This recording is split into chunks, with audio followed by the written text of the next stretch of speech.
Olá, eu sou Luciane Raposo, esse é o Literatura para a Vida e agora que minha voz está voltando ao normal, vamos conversar. Eu, nos últimos dias, tive um acesso, digamos, acidental a diversas informações que me levaram a fazer esse vídeo falando sobre a necessidade de pararmos de emburrecer as pessoas. Pronto, falei. Existe um livro chamado Emburrecimento Programado que fala de uma teoria a respeito dessas questões que a nossa sociedade está vivendo. Mas o que me assusta é que mesmo pessoas ligadas a livros e que às vezes já têm um bom tempo de carreira, ainda assim elas chancelam esse mesmo tipo de ação, de atitude.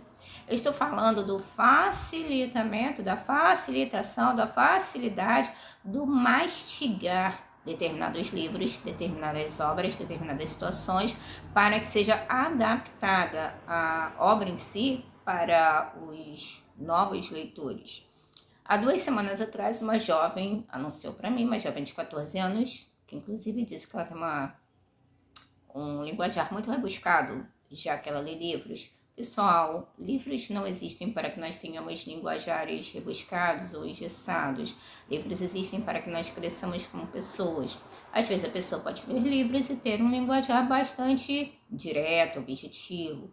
Claro que uma forma elegante de falar, de escrever, denota cultura, habilidade, talento, uma série de coisas, facilita, impressiona.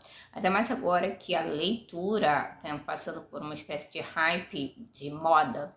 Então a gente vê as grandes maisons, principalmente no exterior, na Europa, em que essas maisons, né, essas casas de moda estão associando a leitura, o leitor, a uma espécie de marketing, de elegância, de refinamento, de sofisticação. A leitura é sim uma forma de sofisticar o seu pensamento, é uma forma de burilar o seu estilo, é uma forma de refinar aquilo que você era, em estado mais bruto, digamos assim, e ajudar a definir como você pretende viver a sua vida, desde a forma como você se veste, a forma como você fala, a forma como você apresenta o seu cabelo, a maquiagem para as meninas, os acessórios, a maneira como você decora a sua casa, a maneira como você escolhe aquilo que você vai comprar, aquilo que você não vai comprar, onde você vai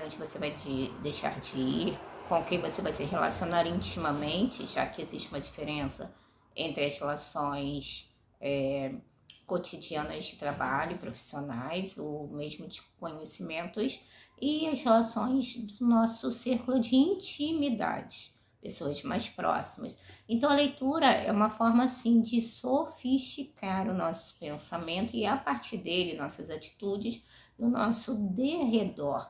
Uma pessoa que realmente pretenda ter uma vida mais elegante, mais sofisticada, mais burilada segundo valores eternos e não só em termos religiosos, é alguém que precisa sim ler cotidianamente.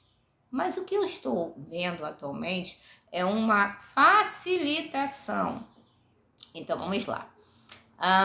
Esta jovem falou para mim que reescreveram, acho que foi o 15 da Raquel de Queiroz.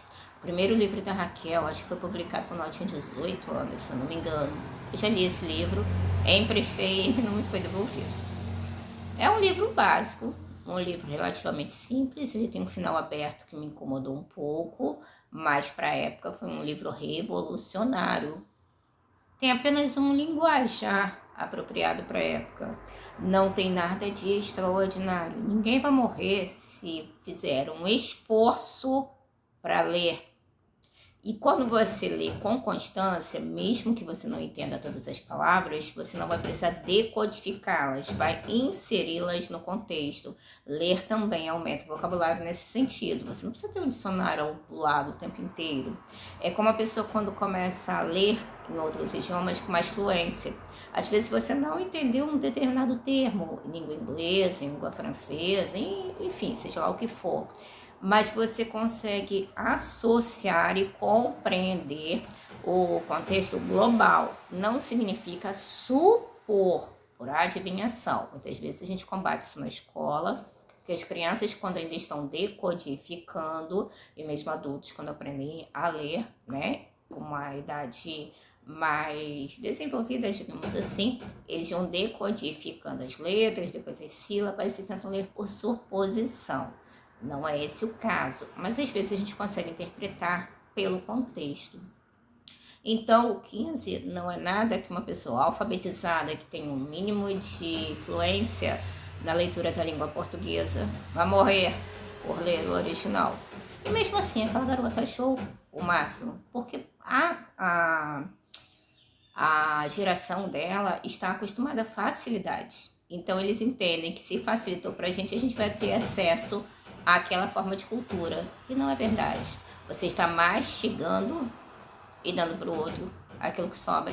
As vitaminas, proteínas, essas coisas todas ficam de lado. Nesta semana também, eu esbarrei num post de um pretenso professor em que ele dava dicas para auxiliar professores com alunos com TDAH. Alunos com TDAH, em geral, eles não têm direito a um estagiário, um professor de apoio, um suporte. Eu lido com essa situação no cotidiano, já tive diversos alunos assim, tenho nesse momento, mas facilitar o caminho não é o caminho. O que esse professor propunha é que, como esta é uma geração em que as crianças, os jovens, até os adultos, não têm paciência em fazerem textos longos, não têm paciência e começam alguma coisa e largam, não têm paciência em esperar um resultado, cansam disso, cansam daquilo, não tem engajamento, ele dava uma série de dicas. Entre essas dicas, fazer atividades bem curtas, premiar as pessoas que terminassem primeiro, transformar essas pessoas nos líderes da turma. Competição isso, competição aquilo, vamos facilitar isso. Na vida adulta é assim. Pelo menos a minha vida adulta nunca foi assim. E eu não permito que meus alunos sejam formados desse modo. No Brasil está na moda facilitar a inteligência das pessoas. E aí a gente volta ao projeto de emburrecimento programado, que não é só no Brasil, principalmente em sociedades em que não se valoriza a cultura, a cidadania, uma série de coisas. É só um consumismo imediato. E qual é o problema nisso? O problema é que você vai enfatizar para as crianças que elas não precisam, crianças, jovens e adultos, tá, gente? Que não precisam se esforçar para ler um livro, que não precisam se esforçar para fazer uma atividade, que não precisam se aborrecer, não precisam se entediar, não precisam criar resistência para fazer nada. E quando nós não criamos resistências, a primeira decepção que nós temos na vida nos atira no chão, nos deixa à beira de uma depressão, deixa muitas vezes pessoas à beira de tirarem as próprias vidas porque não suportam.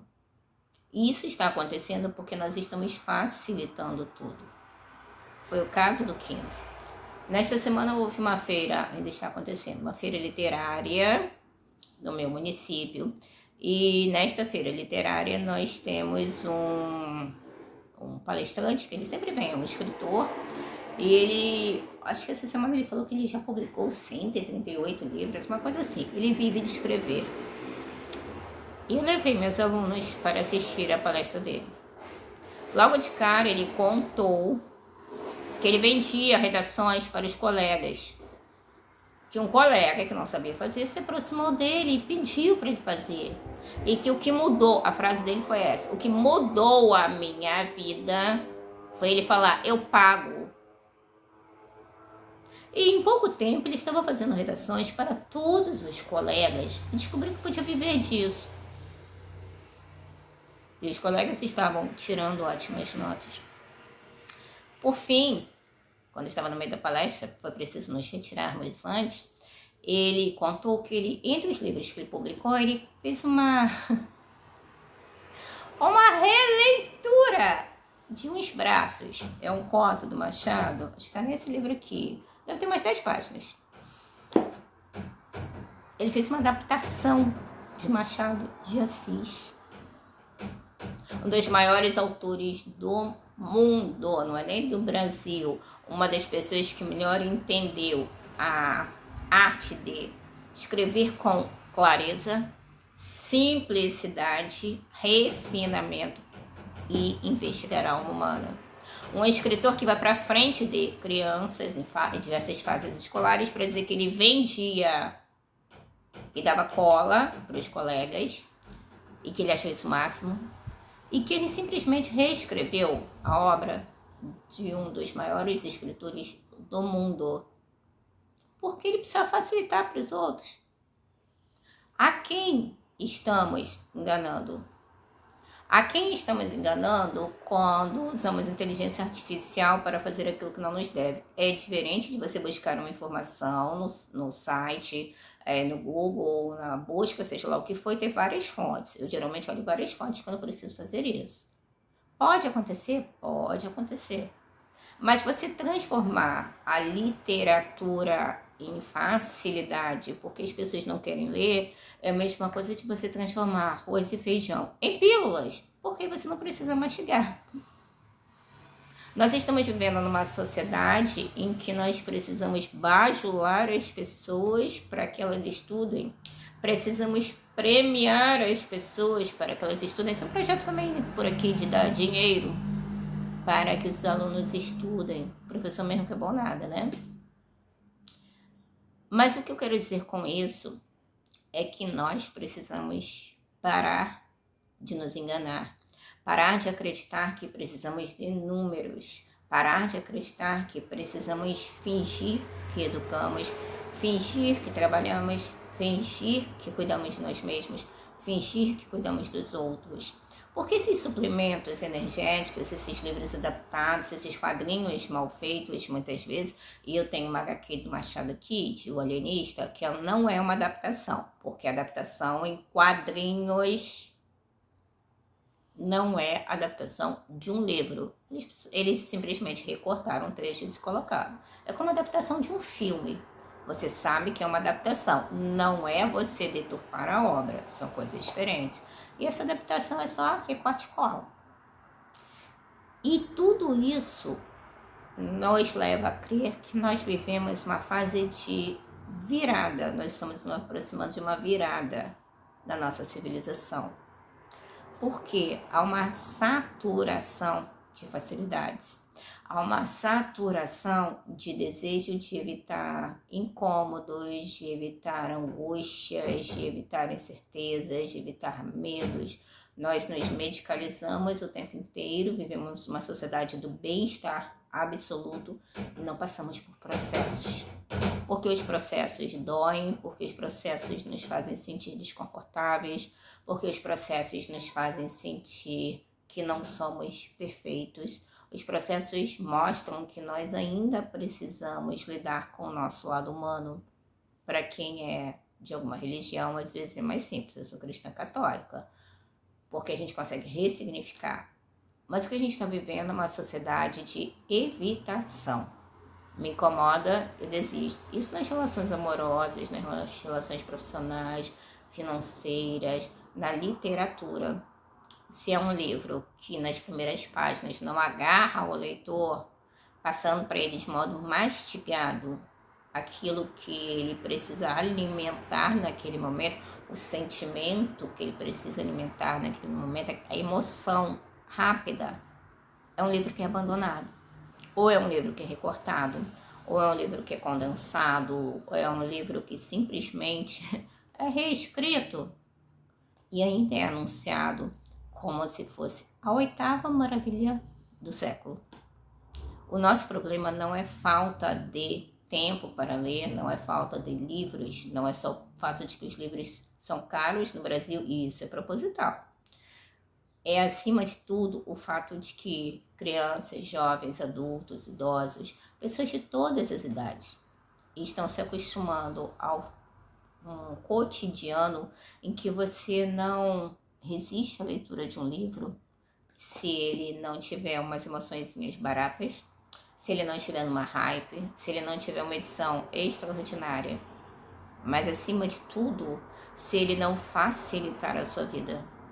Mas o sucesso depende do quanto nós perseguimos o caminho do processo. Não existe sucesso sem processo. E o processo é que nos transforma nas pessoas que nós queremos ser.